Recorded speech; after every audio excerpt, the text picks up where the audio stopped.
സംസ്ഥാന വ്യാപകമായി നടത്തുന്ന പവർ ക്വിസിന്റെ സംസ്ഥാനതല മത്സരമാണ് ഇന്നിവിടെ നടക്കാൻ പോകുന്നത്. കേരളത്തിൽ ഏറ്റവും കൂടുതൽ വിദ്യാർത്ഥികൾ പങ്കെടുക്കുന്ന മത്സരം എന്നുള്ള നിലയിൽ തന്നെ ഏറെ ശ്രദ്ധിക്കപ്പെടുന്നതാണ് പവർ ക്വിസിന്റെ മത്സരം. തീർച്ചയായും ഇന്നിവിടെ നടക്കാൻ പോകുന്ന മത്സരങ്ങളിൽ മത്സരാർത്ഥികളായി വന്നിട്ടുള്ള മുഴുവൻ വിദ്യാർത്ഥികളെയും KSEB ഓഫീസേഴ്സ് അസോസിയേഷന്റെ പേരിൽ അഭിനന്ദിക്കാൻ ഈ അവസരം ഞാൻ ഉപയോഗിക്കുകയാണ്. ഓഫീസേഴ്സ് അസോസിയേഷൻ എന്ന സംഘടന കേവലമായി ഓഫീസർമാരുടെ സേവന വേതന പ്രശ്നങ്ങൾക്ക് അപ്പുറമായി ഒരു സാമൂഹിക വീക്ഷണത്തോടുകൂടി സമൂഹത്തിൻ്റെ പ്രശ്നങ്ങൾ ഇറങ്ങിച്ചെന്നുകൊണ്ട് പ്രവർത്തിക്കുന്ന ഇലക്ട്രിസിറ്റി ബോർഡിലെ ഏറ്റവും അധികം ഓഫീസർമാരെ പ്രതിനിധീകരിക്കുന്ന സംഘടനയാണ്.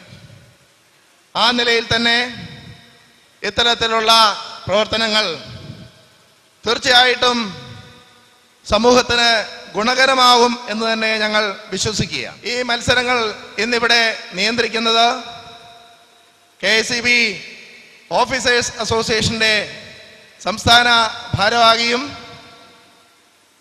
കളമശ്ശേരി ട്രാൻസ്മിഷൻ സർക്കിൾ സ്റ്റോറിലെ AXയുമായിട്ടുള്ള ശ്രീമതി ഇന്ദിരയും അതോടൊപ്പം തന്നെ Balussery sub division assistant executive എഞ്ചിനീയറായിട്ടുള്ള ശ്രീ സജിത് കുമാറുമാണ്. രണ്ടുപേരെയും രണ്ട് ക്വിസ് മാസ്റ്റേഴ്സിനെയും ഈ വേദിയിലേക്ക് ആദരപൂർവ്വം ഞാൻ ക്ഷണിക്കുകയാണ്.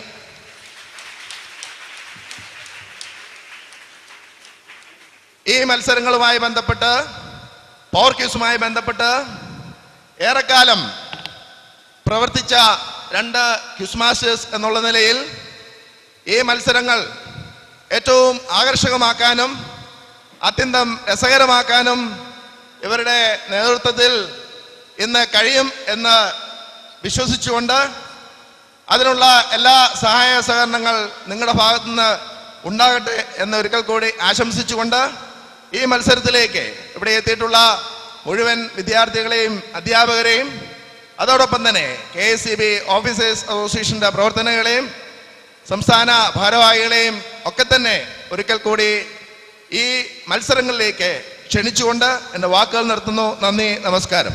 കോഴിക്കോട്, പാലക്കാട്, ആലപ്പുഴ, കോട്ടയം, തിരുവനന്തപുരം ജില്ലകളിൽ നിന്നെത്തിയ മിടുക്കന്മാരും മിടുക്കികളുമാണ് ഇപ്പോൾ വേദിയിൽ.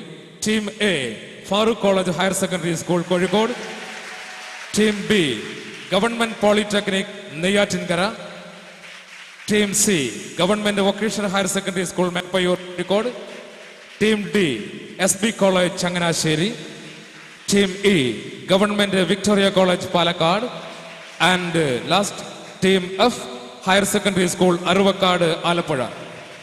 ശ്രദ്ധിക്കുക, ഈ മത്സരത്തിലെ ഏഴാമത്തെ ചോദ്യം ഓഡിയൻസിനായി മാത്രമുള്ളതാണ്. ഉത്തരം നൽകുന്നവർക്ക് ഞങ്ങൾ പ്രത്യേക സമ്മാനം നൽകുന്നു. ശ്രദ്ധിക്കുക. ക്വിസ് മാസ്റ്റർ ഇന്ദിര മത്സരങ്ങൾക്ക് തുടക്കമിടുന്നു. പവർ ക്വിസിന്റെ ഫൈനൽ മത്സരത്തിലേക്ക് ഏവർക്കും സ്വാഗതം. സോണൽ മത്സരത്തിൽ വിജയികളായി ഇവിടെ എത്തിച്ചേർന്നിരിക്കുന്ന ഈ 6 ടീമിലെ അംഗങ്ങൾക്കും പ്രത്യേക അഭിനന്ദനങ്ങൾ. ഒപ്പം അവർക്ക് ഈ ഫൈനൽ മത്സരത്തിൽ നന്നായി പെർഫോം ചെയ്യാൻ സാധിക്കട്ടെ എന്നുള്ള ആശംസയും. കൂടാതെ ഓഡിയൻസിനോട് ഒരു റിക്വസ്റ്റ് ഉണ്ട്.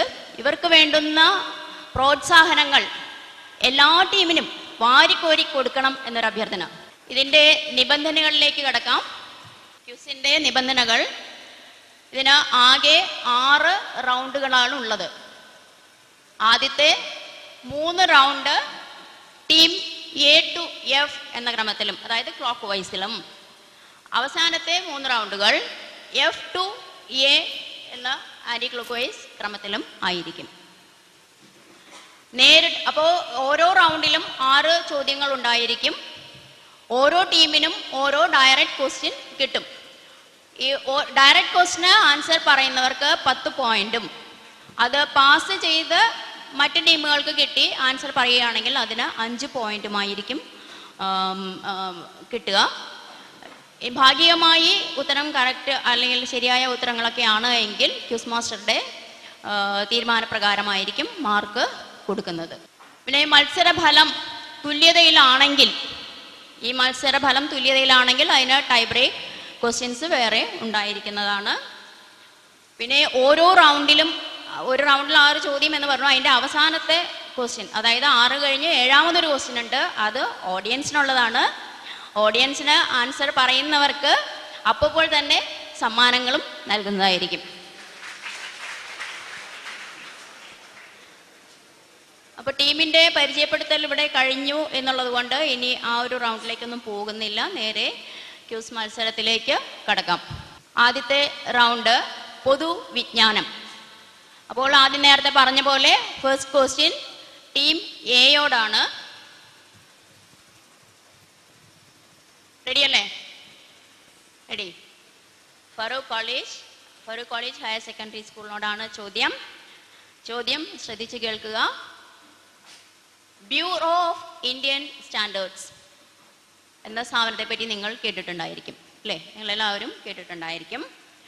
ബ്യൂറോ ഓഫ് ഇന്ത്യൻ സ്റ്റാൻഡേർഡ്സ് ഇന്ത്യയിലെ ഉൽപ്പന്നങ്ങൾക്ക് സ്റ്റാൻഡർഡൈസേഷൻ, അതുപോലെ ഗുണനിലവാരം ഉറപ്പാക്കുക, സർട്ടിഫിക്കേഷൻ കൊടുക്കുക എന്നിവ ചെയ്യുന്ന സ്ഥാപനമാണ്. ഇങ്ങനെ ഉൽപ്പന്നങ്ങൾക്ക് സ്റ്റാൻഡർഡൈസേഷൻ നൽകുന്നത് ഒരു IS സ്പെസിഫിക്കേഷൻ, ഒരു നമ്പർ വെച്ചിട്ടാണ്, IS കോഡ് വെച്ചിട്ടാണ്, IS number, IS 1, IS 200, IS 300, IS 1000 എന്നിങ്ങനെ. അപ്പോൾ ചോദ്യം ഇതാണ്, BISൻ്റെ IS 1 എന്തിനെ സംബന്ധിച്ചുള്ളതാണ്? BISൻ്റെ IS 1 എന്തിനെ സംബന്ധിച്ചുള്ളതാണ്? രക്ഷയില്ല, പാസ് ചെയ്യുന്നു. Team B government polytechnic Neyyattinkara. Team B IS 1 സ്വർണം അല്ല, തെറ്റാണ്. Team C government vocational higher secondary Meppayur. Water അല്ല. SB college Changanassery. Team D star rating അല്ല. Team E government Victoria college Palakkad. Purity അല്ല. Team F HSS Aravukad Alappuzha. ക്വാളിറ്റിയും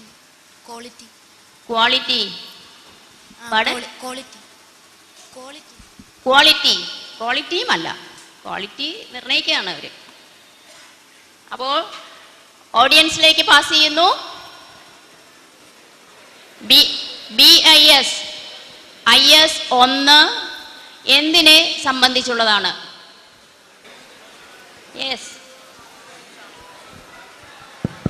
ഉപ്പ് അല്ല. സ്റ്റീൽ അല്ല.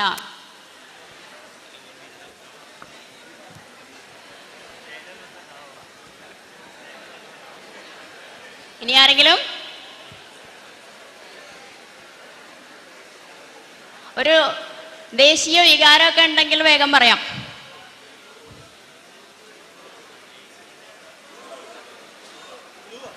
ക്ലൂ ആണ് പറഞ്ഞത്. ഒരു ക്ലൂ കൊടുക്കാമോ? നമ്മളുടെ ഞാൻ പറഞ്ഞല്ലോ, ദേശീയ വികാരം ഉണ്ടെങ്കിൽ വളരെ കൃത്യമായിട്ട് ഉത്തരം പറയാം എന്നുള്ളൊരു ക്ലൂ ഞാൻ തന്നു.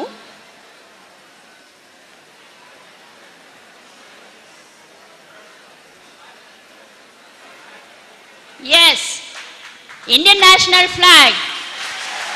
ഉത്തരം പറഞ്ഞ അദ്ദേഹത്തിന് ഒന്ന്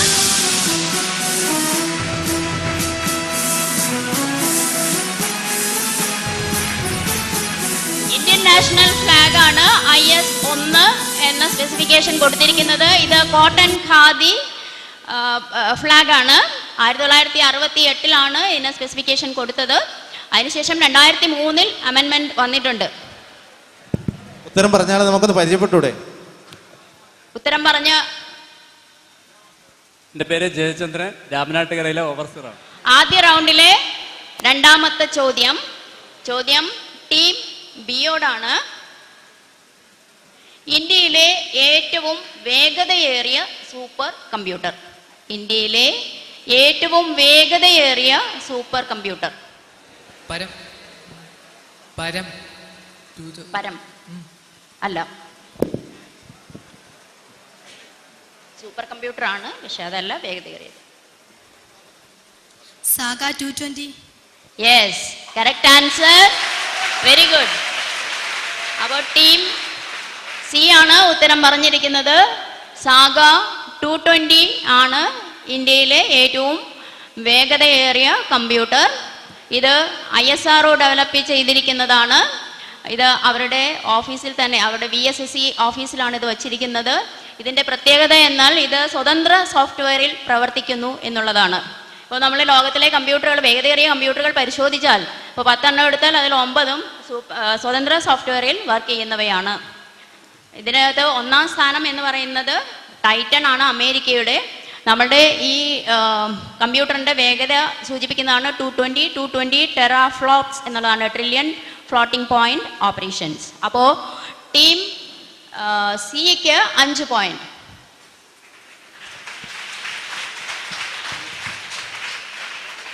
മൂന്നാമത്തെ ചോദ്യം ഈ റൗണ്ടിലെ ടീം സിയോട്, government vocational higher secondary Meppayur.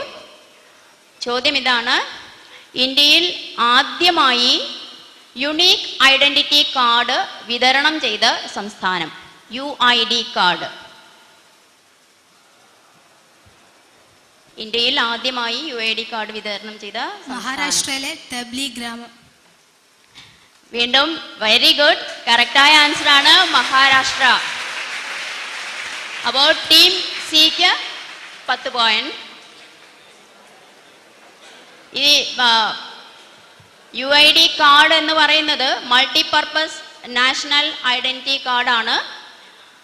ഇതിന് ഈ കാർഡ് കൊടുക്കുന്ന എല്ലാവർക്കും, ഓരോ ഇന്ത്യക്കാരനും, ഓരോ ഇന്ത്യനും ഒരു യുണീക്ക് നമ്പർ, 12 ഡിജിറ്റ് നമ്പർ കൊടുക്കും. അത് കൂടാതെ ഇവരുടെ ബയോമെട്രിക് ഡാറ്റ അടക്കം ഉള്ള കുറേ വിവരങ്ങൾ ഡാറ്റാബേസ് ആയിട്ട് സൂക്ഷിക്കുകയും ചെയ്യും. ഇപ്പോൾ നമ്മൾ ഈ അടുത്തിടയ്ക്ക് ഇത് അറിയാൻ കഴിഞ്ഞത്, യുണീക്ക് ഐഡന്റിറ്റി കാർഡ് വളരെ പ്രധാനമാണ്. അത് നമ്മളിപ്പോൾ കേട്ടത് റേഷൻ വിതരണം അടക്കമുള്ള, റേഷൻ വിതരണത്തിൻ്റെ ഭക്ഷ്യ സബ്സിഡി അടക്കമുള്ള ഒരുപാട് സബ്സിഡികൾ ഈ കാർഡ് വഴിയാണ്, ഈ ബാങ്ക് വഴി വിതരണം ചെയ്യാൻ പോകുന്നു. അപ്പോൾ സബ്സിഡികളെല്ലാം ബാങ്ക് വഴി വിതരണം ചെയ്ത് ഏകദേശം അത് അവസാനിക്കുന്ന ഒരു ഘട്ടത്തിലേക്ക് എത്തിക്കൊണ്ടിരിക്കുന്ന ഒരു കാലത്ത് ഇങ്ങനെ ഒരു കാർഡൊക്കെ വാങ്ങി വെച്ചാൽ ഇപ്പോൾ കിട്ടുന്ന നാമമാത്രമായ സബ്സിഡിയെങ്കിലും ബാങ്ക് വഴി കിട്ടാനുള്ള ഒരു അവസരം ഉണ്ടാകും. ഈ കാർഡ് പക്ഷേ വളരെ നാഷണൽ സെക്യൂരിറ്റിക്കും അതുപോലെ ഇൻ്റഗ്രിറ്റിക്കും വളരെ അത്യാവശ്യമാണ് എന്നുള്ള നിലയിലാണ് പ്ലാനിംഗ് കമ്മീഷൻ ഇതുകൊണ്ട് ഇതിൻ്റെ പ്രവർത്തനവുമായി മുന്നോട്ട് പോകുന്നത്. കേരളത്തിലും ഇതിൻ്റെ പ്രവർത്തനങ്ങൾ നടന്നുകൊണ്ടിരിക്കുന്നു. അടുത്ത ചോദ്യത്തിലേക്ക് കടക്കാം. ടീം ഡി SB കോളേജ് ചങ്ങനാശ്ശേരിയോടാണ്. ഐക്യരാഷ്ട്രസഭയുടെ 2013 എക്സ്റ്റേണൽ ഓഡിറ്റർമാരുടെ പാനൽ ചെയർമാൻ ആരാണ്? അതായത് UN-ന്റെ 2013 എക്സ്റ്റേണൽ ഓഡിറ്റർമാരുടെ ഒരു പാനലുണ്ട്. ആ പാനലിൻ്റെ ചെയർമാൻ ആരാണ് എന്നതാണ് ചോദ്യം.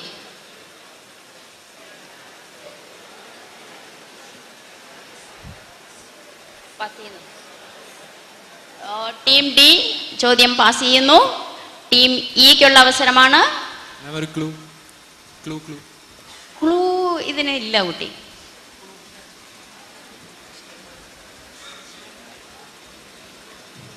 നവി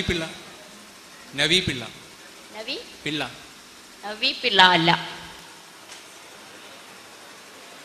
അടുത്ത ടീം എഫിനുള്ള അവസരമാണ്. പാസ് ചെയ്യുന്നു. ടീം എ ഐക്യരാഷ്ട്രസഭയുടെ 2013 എക്സ്റ്റേണൽ ഓഡിറ്റർമാരുടെ പാനലിന്റെ ചെയർമാൻ ആര്? ബാൻ കി മൂൺ അല്ല, എക്സ്റ്റേണൽ ഓഡിറ്റർമാരുടെ പാനലാണ്. ടീം ബി പാസ് ചെയ്യുന്നു. Team C V Viswanathan. V വിശ്വനാഥനും അല്ല. Then ഓഡിയൻസിനുള്ള ചാൻസ് ആണ്. Yes, very good, correct answer. Vinod Rai. Vinayaraj, Samoothiri higher secondary school, Thali. Okay, very good. അല്ല, ഒരു കയ്യടി. വിനോദ് റായ് ആണ് ഈ പാനലിന്റെ ചെയർമാൻ. വിനോദ് റായ് ആരാണെന്നറിയോ? ഇന്ത്യയുടെ CAG ആണ്. അദ്ദേഹമാണ് കൽക്കരിപ്പാടം, 2G സ്പെക്ട്രം മുതലായ അഴിമതികൾ പൊതുജനങ്ങളുടെ മധ്യത്തിലേക്ക് കൊണ്ടുവന്നത്. അദ്ദേഹത്തിൻ്റെ എതിരായിട്ട്, ഇപ്പോൾ ഗവൺമെൻറ്റിനെതിരായിട്ടുള്ളൊരു ഇത് എന്നുള്ള നിലയ്ക്ക് വളരെ ക്രിറ്റിസിസവും അദ്ദേഹം സഹിക്കേണ്ടി വന്നിട്ടുണ്ട്. കാരണം അപ്പോൾ അദ്ദേഹം മറുപടിയായിട്ട് പറഞ്ഞത്, ഗവൺമെൻറ് ഓഫ് ഇന്ത്യ കുറേ നിയമങ്ങൾ വയ്ക്കുന്നു, ആ നിയമങ്ങൾക്കും നയങ്ങൾക്കും അനുസൃതമായി അതിനനുസരിച്ച് ഞങ്ങൾ വർക്ക് ചെയ്യുന്നു, അത്രമാത്രമേ ഞങ്ങൾ ചെയ്തിട്ടുള്ളൂ എന്നാണ് അദ്ദേഹത്തിൻ്റെ ഉത്തരവും ഉണ്ടായത്. അപ്പോൾ ഇനി നമുക്ക് ഈ റൗണ്ടിലെ അടുത്ത ചോദ്യത്തിലേക്ക് കടക്കാം. ചോദ്യം ടീം ഇയോടാണ്. ടൈം മാഗസീനെ പറ്റി കേട്ടിട്ടുണ്ടാവും അല്ലേ? ടൈം മാഗസീൻ എല്ലാ വർഷവും person of the year award കൊടുക്കുന്നുണ്ട്. ഇത് 2010 ഫേസ്ബുക്ക് സ്ഥാപകൻ മാർക്ക് സക്കർബർഗിനാണ് കിട്ടിയത്. 2012 ബരാക് ഒബാമയ്ക്കും കിട്ടി. ഇനി ചോദ്യം ഇതാണ്, 2011 പേഴ്സൺ ഓഫ് ദ ഇയർ അവാർഡിന് ടൈം സെലക്ട് ചെയ്ത ആള് ആരാണ്? ആർക്കാണ് 2011 Time person of the year award ലഭിച്ചത്? ബിൽ ഗേറ്റ്സ് അല്ല, ഉത്തരം തെറ്റാണ്. Team F Aravukad higher secondary school. ഒബാമയ്ക്ക് 2012 കിട്ടി. ചോദ്യം 2011 ആർക്ക് കിട്ടിയെന്നാണ്. 2011 ആർക്കാണ് ഈ അവാർഡ് കിട്ടിയതെന്നാണ് ചോദ്യം. പാസ് ചെയ്യുന്നു. അപ്പോൾ team A Farook college higher secondary school. Aung San സൂക്കിയും അല്ല. Team B government polytechnic Neyyattinkara.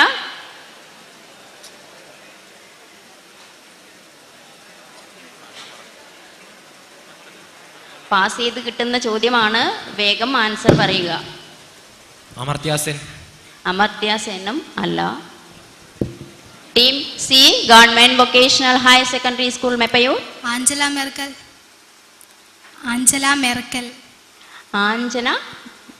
എന്തായാലും ഉത്തരം ശരിയല്ല. ടീം ഡി മൻമോഹൻ സിംഗ് അല്ല. വീണ്ടും ഓഡിയൻസിലേക്ക് ചോദ്യം വരുന്നു. മിഷേൽ ഒബാമ അല്ല, തെറ്റാണ്. 2011 Time person of the year award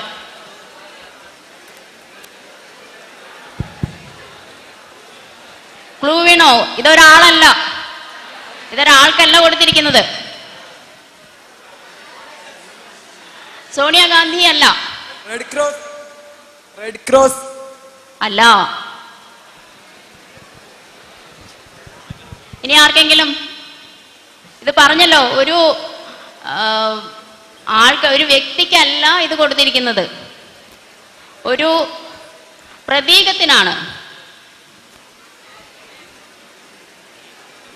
രക്ഷയില്ല. അപ്പോൾ എന്നാൽ ഉത്തരം പറയാം. ദ പ്രൊട്ടസ്റ്റർ എന്നാണ് ഇത് കൊടുത്തിരിക്കുന്നത്. അതായത് പ്രതിഷേധക്കാരുടെ പ്രതീകത്തിനാണ് കൊടുത്തിരിക്കുന്നത്. 2013 ലോകത്ത് അങ്ങോളം ഇങ്ങോളം ധാരാളം പ്രക്ഷോഭ സമരങ്ങൾ ഉണ്ടായിട്ടുണ്ട്. വാൾ സ്ട്രീറ്റ് സമരം, ഒക്യുപ്പൈ വാൾ സ്ട്രീറ്റ്, അതുപോലെ തന്നെ അറബ് വസന്തം, അതുപോലെ ടീ പാർട്ടി മൂവ്മെന്റ്, ഇൻഡിഗ്നന്റ് മൂവ്മെന്റ് എന്നിങ്ങനെ ഒരുപാട് പ്രക്ഷോഭങ്ങളുടെ കാലമായിരുന്നു 2011. അപ്പോൾ ഇതിന് ഈ പ്രൊട്ടസ്റ്റർ എന്ന ഈ പ്രതിഷേധക്കാർക്കാണ് ഇത് കൊടുത്തിരിക്കുന്നത്.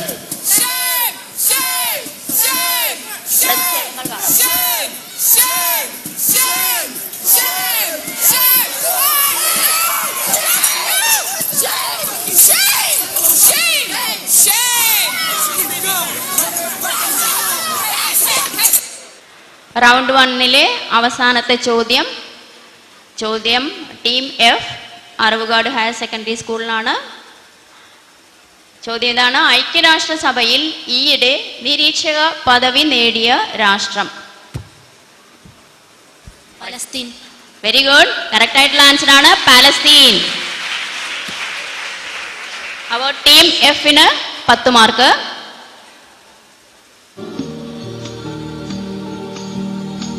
ക്ലിപ്പിംഗ് ശ്രദ്ധിക്കുക.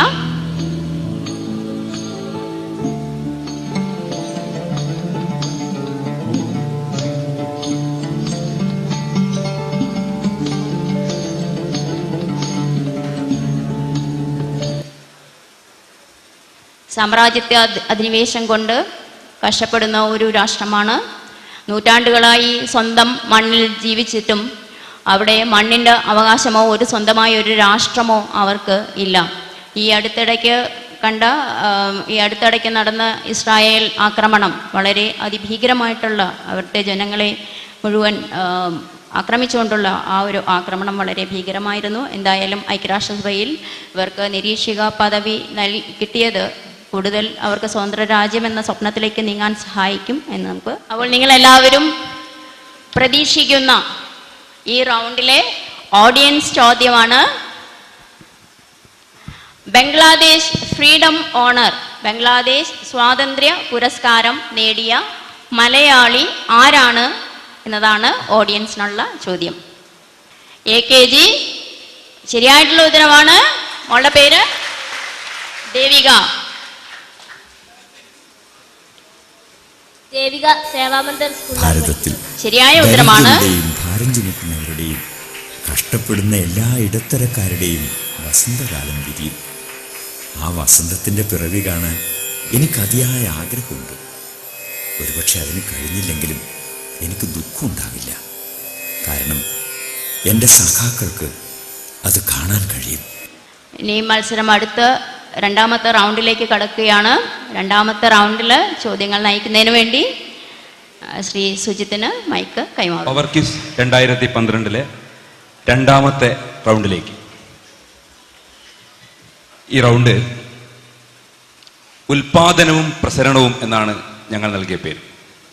ഉൽപാദനവും പ്രസരണവും രണ്ടാം റൗണ്ടിൽ. ആദ്യത്തെ ചോദ്യം ടീം എയോടാണ്. Farook college higher secondary school. 2004 കേന്ദ്ര ഗവൺമെന്റ് സംസ്ഥാനങ്ങൾക്ക് വൈദ്യുതി ഉൽപാദനത്തിനായി കൽക്കരിപ്പാടങ്ങൾ അനുവദിക്കാൻ തീരുമാനിച്ചു. എന്നാൽ കേരളം ഇക്കാര്യത്തിൽ കൽക്കരിപ്പാടം ആവശ്യപ്പെട്ടുകൊണ്ടൊരു നടപടി സ്വീകരിച്ചത് 2006 ഗവൺമെന്റ് അധികാരത്തിൽ വന്നതിന് ശേഷമാണ്. കുറേ നടപടികൾ, ഖനനം ഉൾപ്പെടെയുള്ള കാര്യങ്ങൾക്കു വേണ്ടി കുറേ പ്രാരംഭ നടപടികൾ അന്നത്തെ ഗവൺമെന്റ് സ്വീകരിക്കുകയുണ്ടായി. എന്നാൽ ഇന്ന് തുടർ നടപടികൾ ഒന്നും തന്നെ സ്വീകരിക്കാത്തതിൻ്റെ അടിസ്ഥാനത്തിൽ ആ കൽക്കരിപ്പാടത്തിൻ്റെ അനുമതി റദ്ദാക്കിയ ഒരു സാഹചര്യമാണ് ഇന്നുള്ളത്. ചോദ്യം: ഈ കൽക്കരിപ്പാടത്തിൻ്റെ പേര് എന്താണ്? Team A. കേന്ദ്രം അനുമതി റദ്ദാക്കുക വഴി കേരളത്തിൽ നഷ്ടപ്പെട്ട കൽക്കരിപ്പാടം ഏത്? Team A. Team A question pass ചെയ്തിരിക്കുന്നു. B. Baitarani west. Baitarani west ശരി ഉത്തരമാണ്. ഒഡീഷയിലെ ബൈതരണിയിൽ കേരളം, ഒറീസ, ഗുജറാത്ത് ഈ 3 സംസ്ഥാനങ്ങൾക്കായിട്ടായിരുന്നു കൽക്കരിപ്പാടം അനുവദിച്ചത്. ഇതുപയോഗിച്ചുകൊണ്ട് 1000 മെഗാവാട്ടോളം ശേഷിയുള്ള തെർമൽ നിലയം കേരളത്തിൽ സ്ഥാപിക്കാൻ ഉള്ള പദ്ധതിയിട്ടിരുന്നു.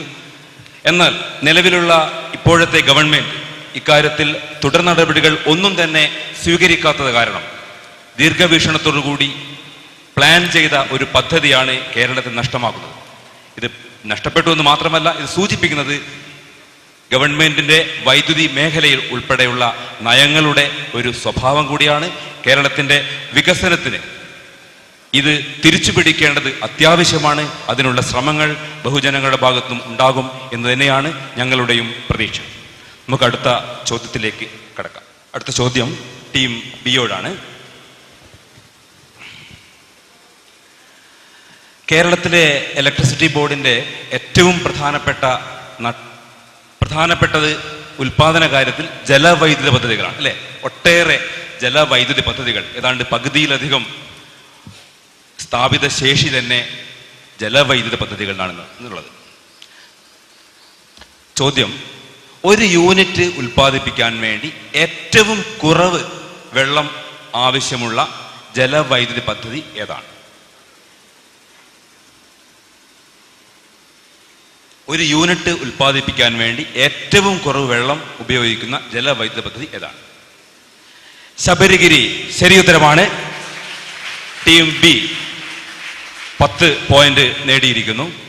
1966-67 കാലഘട്ടത്തിൽ കമ്മീഷൻ ചെയ്യുകയും വൈദ്യുതി ബോർഡിന്റെ ഏറ്റവും വലിയ രണ്ടാമത്തെ നിലയം കൂടിയായ ശബരിഗിരി പദ്ധതിയാണ് ഏറ്റവും കുറവ് ജലം, 1 മില്യൺ യൂണിറ്റിന് 0.62 MCM വെള്ളമാണ് അതിനുപയോഗിക്കുന്നത്.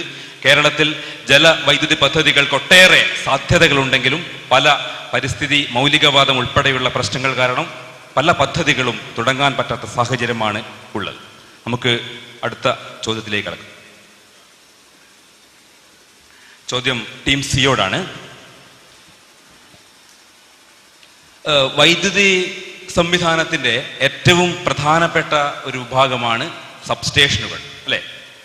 നമ്മുടെ നാട്ടിൽ തന്നെ സബ്സ്റ്റേഷനുകളുണ്ട്, പല വോൾട്ടേജ് ലെവലിലുള്ള സബ്സ്റ്റേഷനുണ്ട്. ചോദ്യം: ലോകത്തിലെ ഏറ്റവും ഉയർന്ന AC വോൾട്ടേജ് നിലവിലുള്ള സബ്സ്റ്റേഷൻ ഏതാണ്? ലോകത്തിലെ ഏറ്റവും ഉയർന്ന AC വോൾട്ടേജ് നിലവിലുള്ള സബ്സ്റ്റേഷൻ ഏതാണ്? ഇത് സംബന്ധിച്ചുള്ളൊരു സൂചന ഞാൻ നൽകുകയാണ്.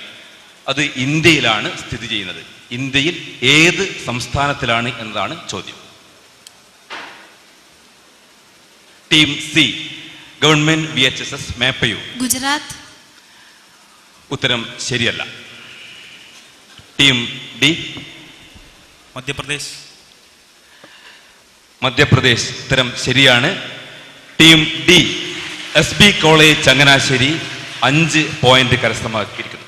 മധ്യപ്രദേശിലെ ബിന എന്ന സ്ഥലത്തുള്ള 1200 kV സബ്സ്റ്റേഷനാണ് ലോകത്തിലെ ഏറ്റവും ഉയർന്ന AC വോൾട്ടേജ് സബ്സ്റ്റേഷൻ. യഥാർത്ഥത്തിൽ ഇന്ത്യക്ക് ഇത് അഭിമാനകരമാണ്.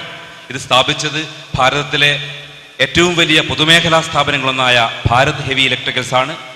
ആ സബ്സ്റ്റേഷൻ കമ്മീഷൻ ചെയ്തെങ്കിലും പൂർണ്ണമായ രീതിയിൽ അതിലേക്ക് വരേണ്ട ലൈനുകളുടെ പ്രവൃത്തി പൂർത്തിയാക്കാത്തത് കാരണം പൂർണ്ണമായ രീതിയിൽ പ്രവർത്തിച്ചു തുടങ്ങിയിട്ടില്ല. എങ്കിലും പൊതുമേഖലാ സ്ഥാപനം പണിതുയർത്തിയ സബ്സ്റ്റേഷൻ എന്ന നിലയ്ക്ക് വൈദ്യുതി രംഗത്ത് സ്വകാര്യ സംരംഭകർ അല്ലെങ്കിൽ സ്വകാര്യ സ്ഥാപനങ്ങൾ മാത്രമേ വിജയിക്കുള്ളൂ എന്ന് പ്രചരിപ്പിക്കുന്നവർക്ക് കൊടുക്കുന്ന ഏറ്റവും വലിയ മറുപടി കൂടിയാണ് ബിന സബ്സ്റ്റേഷൻ എന്ന് സൂചിപ്പിക്കട്ടെ. നമുക്ക് അടുത്ത ചോദ്യത്തിലേക്ക് കടക്കാം. ചോദ്യം ടീം ഡിയോടാണ്. SB college Changanassery. ഇന്ത്യയിലെ വൈദ്യുതി ഉൽപാദന രംഗം യഥാർത്ഥത്തിൽ ഒട്ടേറെ മുന്നേറ്റം വരേണ്ട ഒരു മേഖലയാണ്.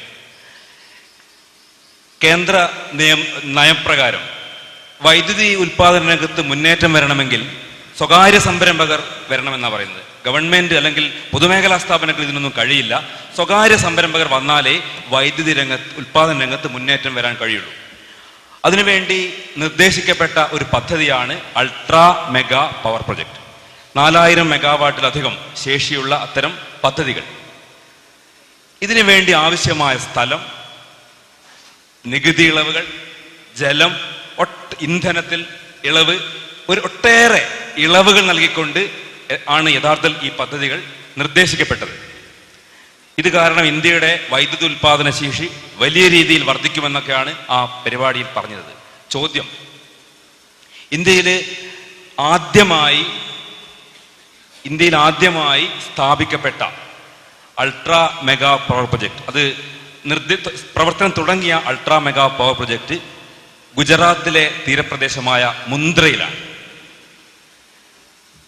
ഏത് സ്വകാര്യ സ്ഥാപനമാണ് ഈ പദ്ധതി ഏറ്റെടുത്തത്?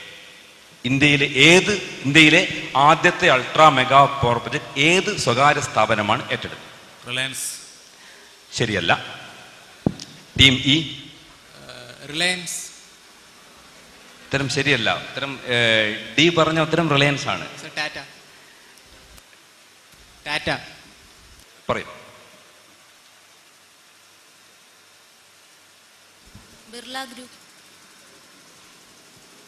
ബിർള ഗ്രൂപ്പ്. ശരിയല്ല. Team A.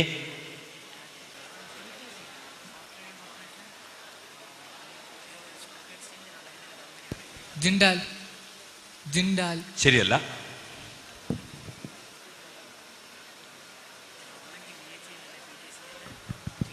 Tata. Tata. Tata. Yes, Tata പവറാണ് ശരി ഉത്തരം പറഞ്ഞത്.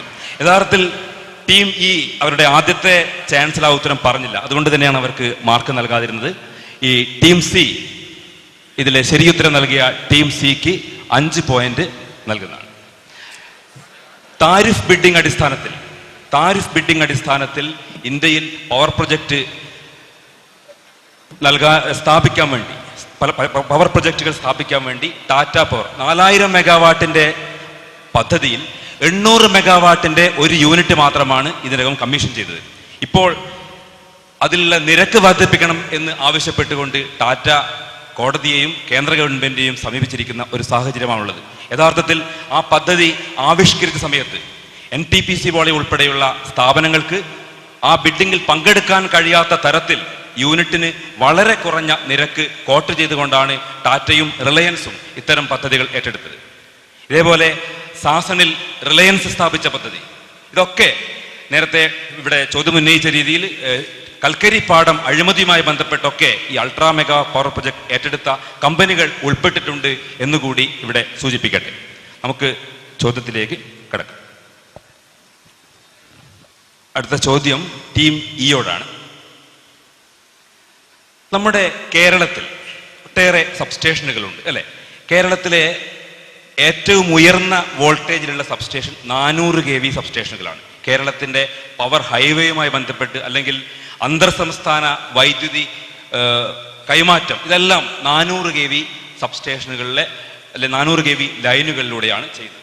ചോദ്യം, ഈ വർഷം 2012 ഏപ്രിലിൽ കേരളത്തിൽ 3ാമത്തെ 400 kV സബ്സ്റ്റേഷൻ നമ്മുടെ രാഷ്ട്രത്തിന് സമർപ്പിക്കപ്പെടുകയുണ്ടായി. എവിടെയാണ് ഈ സബ്സ്റ്റേഷൻ സ്ഥിതി ചെയ്യുന്നത്? കേരളത്തിൽ 3ാമത്തെ 400 kV സബ്സ്റ്റേഷൻ ആലോചിച്ചു. Team E government Victoria Palakkad. Pallippuram. ശരിയല്ല. Team F.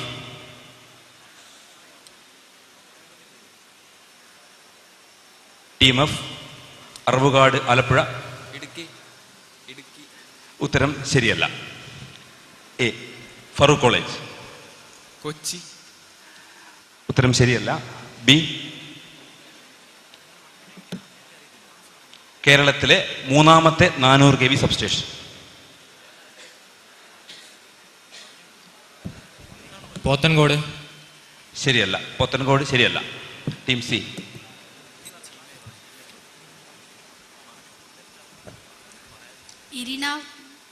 ഇരിനാവ്. ശരിയല്ല. ഡി ചീമേനി. ശരിയല്ല. ഉത്തരം ശരിയല്ല. ഓഡിയൻസ് ഉത്തരം ശരിയാണ്. പാലക്കാട് എലപ്പുള്ളിയിൽ, നിങ്ങളുടെ നാട് തന്നെയാണ്. പാലക്കാട് എലപ്പുള്ളിയിലാണ് കേരളത്തിലെ 3ാമത്തെ 400 kV സബ്സ്റ്റേഷൻ സ്ഥിതി ചെയ്യുന്നത്. കേരളത്തിന്റെ അന്തർ സംസ്ഥാന വൈദ്യുതി വാങ്ങലുമായി ബന്ധപ്പെട്ട് വളരെയേറെ പ്രസക്തിയുള്ളതാണ്. കേരളത്തിന്റെ ഉയർന്ന ഡിമാൻഡ് മീറ്റ് ചെയ്യുന്നതിന് പുറമെ നിന്നും വൈദ്യുതി വാങ്ങുന്നുൾപ്പെടെ, ഇപ്പം കൂടംകുളം പദ്ധതി ഉൾപ്പെടെ പദ്ധതികളിൽ നിന്നും കേരളത്തിലേക്ക് വൈദ്യുതി വാങ്ങുന്നതിന് 400 kV സബ്സ്റ്റേഷനുകൾ അല്ലെങ്കിൽ 400 kV ലൈനുകൾ അനിവാര്യമാണ്. നമുക്കടുത്ത ചോദ്യത്തിലേക്ക് കിടക്കാം. എൻ്റെ പേര് അക്ഷയ്. അടുത്ത ചോദ്യം ടീം എഫ് അറവുകാട് HSS ആലപ്പുഴ.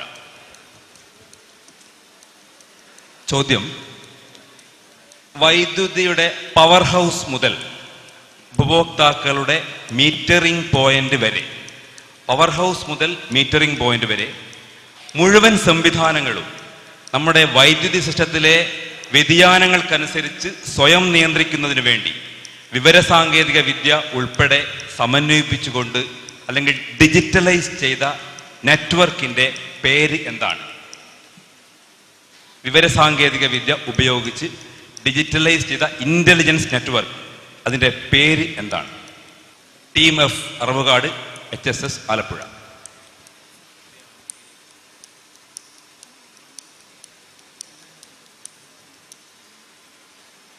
പറഞ്ഞോളൂ. യെസ്,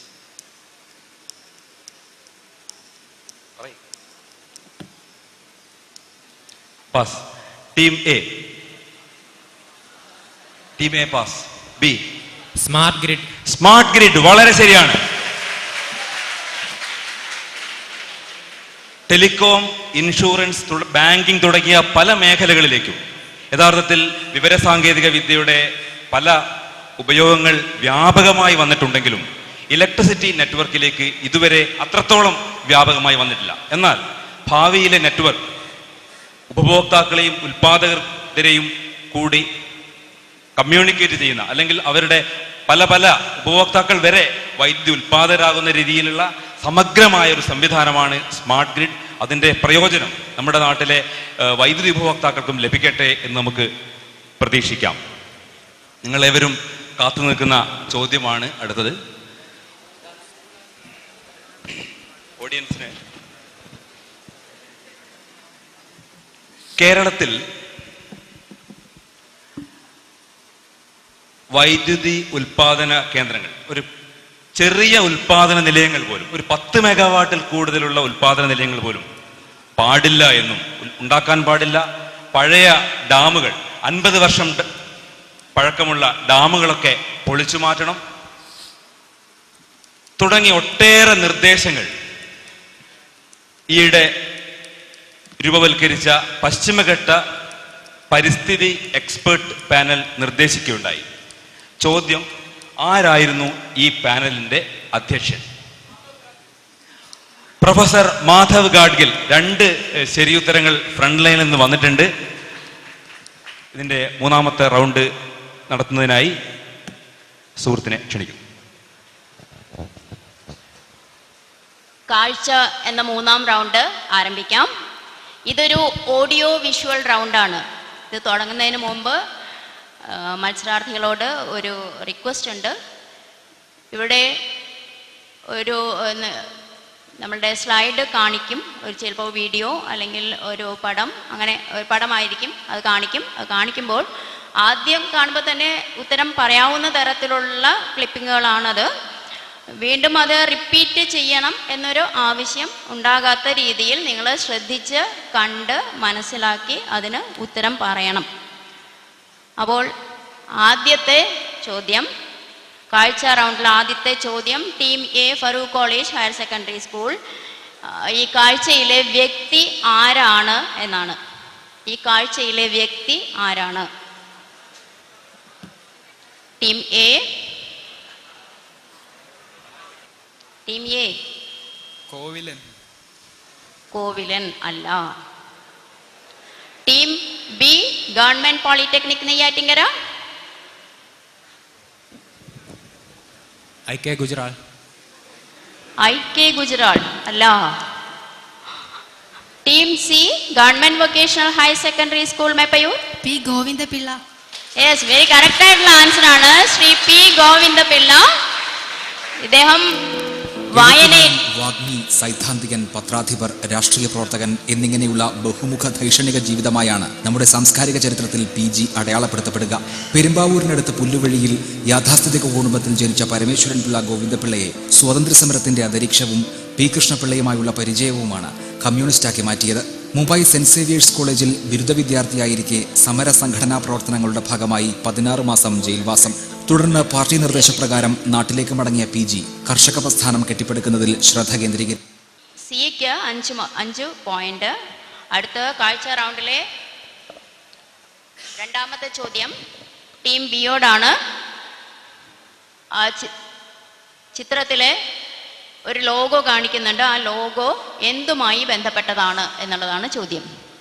ചിത്രത്തിൽ കാണിച്ചിരിക്കുന്ന ലോഗോ എന്തുമായി ബന്ധപ്പെട്ടതാണ്? Team B. പാസ് ചെയ്യുന്നു. Team C government vocational higher secondary school.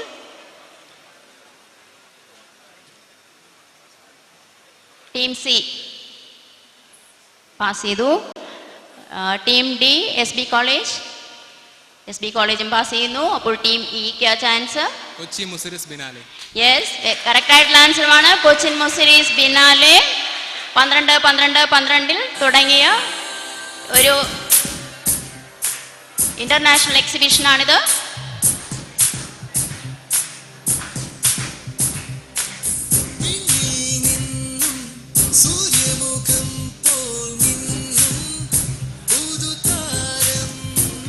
Team ഇക്ക് 5 പോയിന്റ്. ഈ റൗണ്ടിലെ മൂന്നാമത്തെ ചോദ്യം ടീം സി. ഇവിടെ ഒരു സ്പീച്ചാണ് ഇനി കേൾപ്പിക്കുന്നത്. ശ്രദ്ധിച്ച് കേൾക്കുക. ഇത് ആരുടെ സ്പീച്ചാണ് എന്ന് പറയണം. ഒരു ഓഡിയോ ആണ് ഇത്.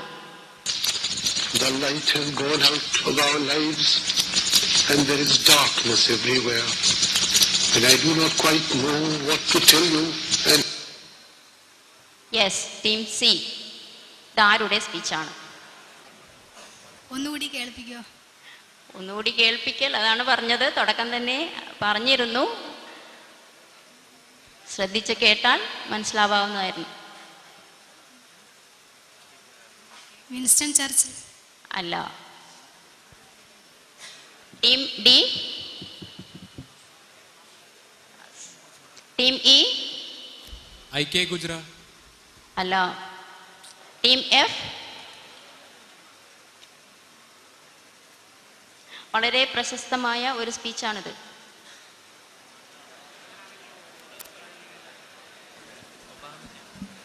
അല്ല. Team A.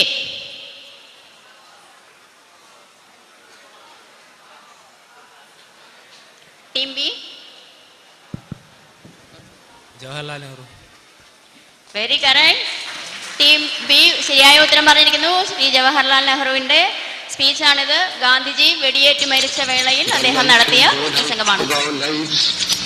and there is darkness everywhere. And I do not quite know what to tell you and how to say it.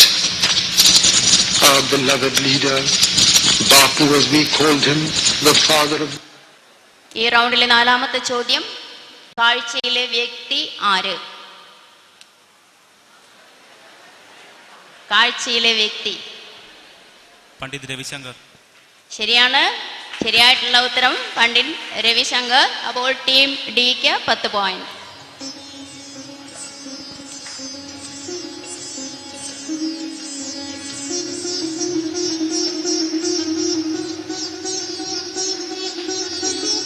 തൊണ്ണൂറ്റി നമ്മൾ ഭാരതരത്ന അവാർഡ് നൽകി ഇദ്ദേഹത്തെ ആദരിച്ചു. കൂടാതെ 3 ഗ്രാമി അവാർഡ് നേടിയിട്ടുണ്ട്.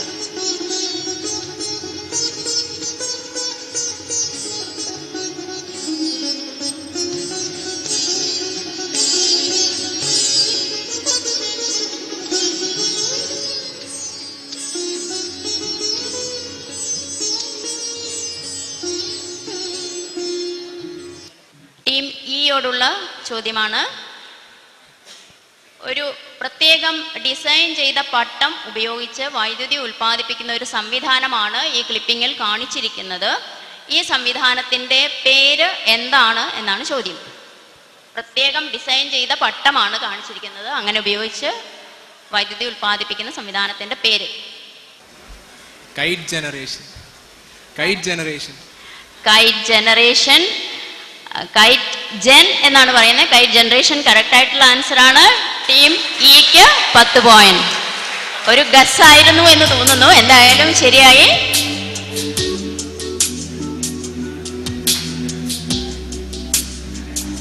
ഇത്തരം മാർഗങ്ങൾ നമ്മളുടെ വൈദ്യുതി പ്രതിസന്ധിക്ക് ഒരു പരിഹാരമാകുന്ന രീതിയിൽ ടെക്നോളജി വളർന്ന് വരേണ്ടതായിട്ടുണ്ട്.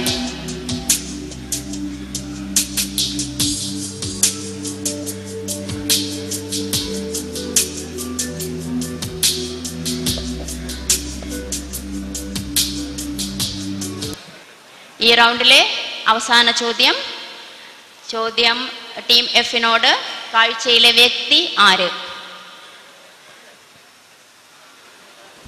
പ്രതിഭ റായ്. ശരിയായിട്ടുള്ള ഉത്തരമാണ് ശ്രീ പ്രതിഭ റായ്. ഇദ്ദേഹം 2011 ജ്ഞാനപീഠം അവാർഡ് നേടിയ ഒറിയ സാഹിത്യകാരിയാണ്. 17 വർഷത്തിന് ശേഷം ആണ് ഒറിയ സാഹിത്യത്തിന് ഇപ്പോൾ ജ്ഞാനപീഠം അവാർഡ് കിട്ടുന്നത്. അപ്പോൾ ടീം എഫിന് 10 പോയിന്റ്. അടുത്തത് ഓഡിയൻസിനോടായിട്ടുള്ള ചോദ്യമാണ്. കാഴ്ചയിലെ വ്യക്തി ആര് എന്നുള്ളതാണ് ഓഡിയൻസിനുള്ള ചോദ്യം. മോൻ പറയൂ. IK ഗുജറാൾ. മോന്റെ പേരെന്താ? ദീപക്. ദീപക് പറഞ്ഞ ഉത്തരം ശരിയാണ്. അദ്ദേഹം മുൻ ഇന്ത്യൻ പ്രധാനമന്ത്രിയാണ്. അപ്പോൾ ഈ കാഴ്ച റൗണ്ടിലെ ചോദ്യങ്ങൾ അവസാനിക്കുന്നു. അടുത്ത റൗണ്ടിലേക്ക് കടക്കും മുൻപ് നമ്മൾ ഇതുവരെ നടന്ന മത്സരത്തിന് എത്ര സ്കോർ ചെയ്തു എന്ന്